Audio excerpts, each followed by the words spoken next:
The US and Brazil are the two largest exporters of soybeans. China is the world's largest importer of soybeans. Mm-hmm. China was buying all their soybeans from the United States just as a way to kind of make it up a little bit. Like, well, we got to buy the soybeans anyway. Why not buy them from the US to keep the US China trade deficit under control so it doesn't become too politically toxic? Well, as soon as Trump threw on the tariffs, China retaliated by moving their soybean orders to Brazil, stop buying U.S. soybeans.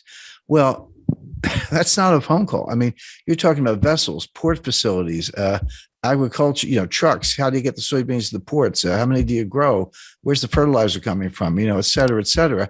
And all those parties, the shippers, the cargo, the insurance companies, and so many people involved, banks, letters of credit, it's just a lot involved. They don't like short-term relationships. They say, okay, I'll do it. I want a 5-year contract.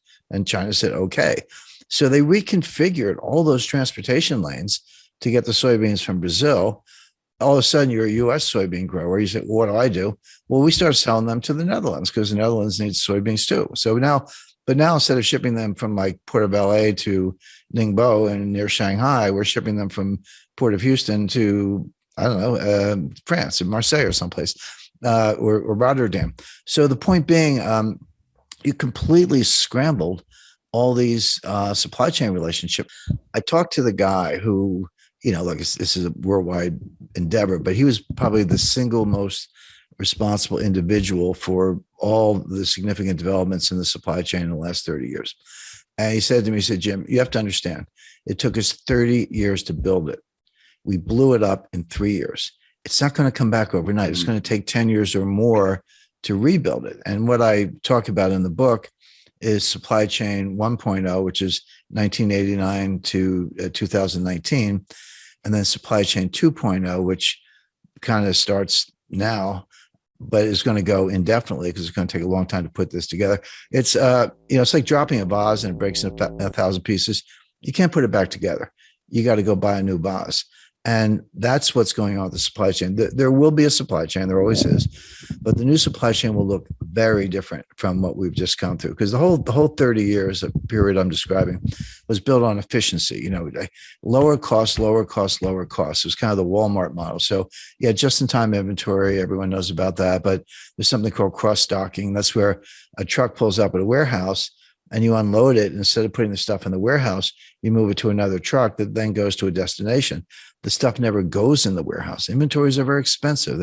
They're costly to finance. You got to move the stuff around. It's called picking. Pick the stuff off the shelf with your. I used to drive a forklift, so I know a little bit about it. And put it on a truck. I used to unload trucks too. So hey, I've got 7 suppliers. Why don't I cut it down to 3 and do bigger contracts with each one and get lower unit costs? I've got 5 transportation lanes. Why don't I cut that down to 2? Get everything to Los Angeles and Seattle, as the case may be, et cetera. And they did it for 3, and they got costs lower, and Walmart and Amazon were the champions of this, but everyone else was doing it. But they missed something. What they missed was that while they were getting those unit costs lower for consumers, there were hidden costs, and the main hidden cost was you were creating greater frailty. This whole system was subject to a massive, massive breakdown. So, what happens if you have 2 suppliers and they both go on strike? What happens if you have one port of entry and it's backlogged? What happens if you've got cross-docking in warehouses and there aren't enough trucks? There are 80,000. We need 80,000 drivers. 80,000 drivers. Wish they'd hire them instead of these IRS agents. But the point being, it is breaking down all across the board. Now, can it be put back together?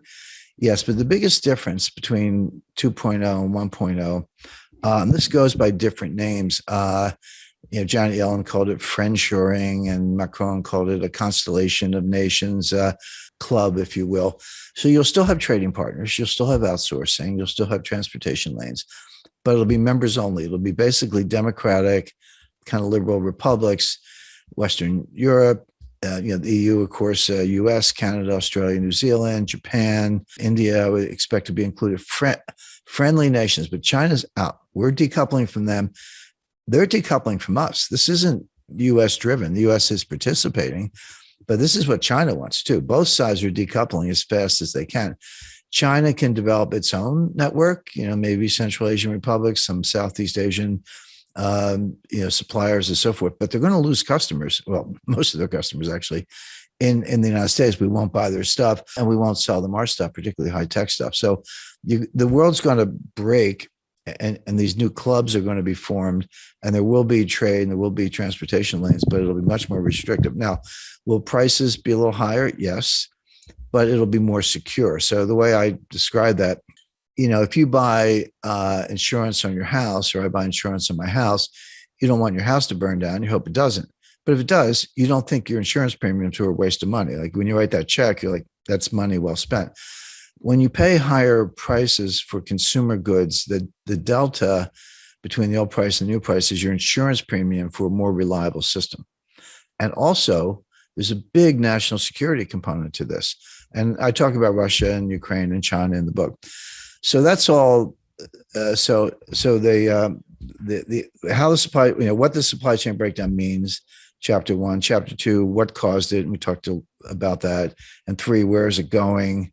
What are the constraints? And we talked about that. But then my editor, who's love working with us, she said, "Well, Jim, got to be a chapter on inflation." I said, "Of course we do. The supply chain breakdown is causing a lot of the inflation we see, and I'm going to write another chapter on deflation." And everyone's like, wait a second, why are you talking about deflation? That's coming next. People are not ready for it. I know the inflation's here. I buy gasoline. I shop in the grocery store. I get it. It's persistent. It's not transitory. I understand all that. But inflation has 2 major sources. One is the supply side, which is called cost push inflation. So that's energy price shocks, the stuff we're seeing coming out of Ukraine, fertilizer shortages, strategic metal shortages, component suppliers who can't deliver stuff to factories in Germany and they're shutting down, et cetera.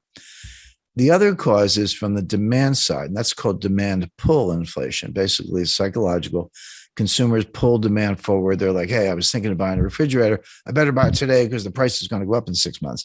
And in the 70s, we had both. It started with cost push with the Arab oil embargo, but it ended up demand pull. I was starting my career at the time.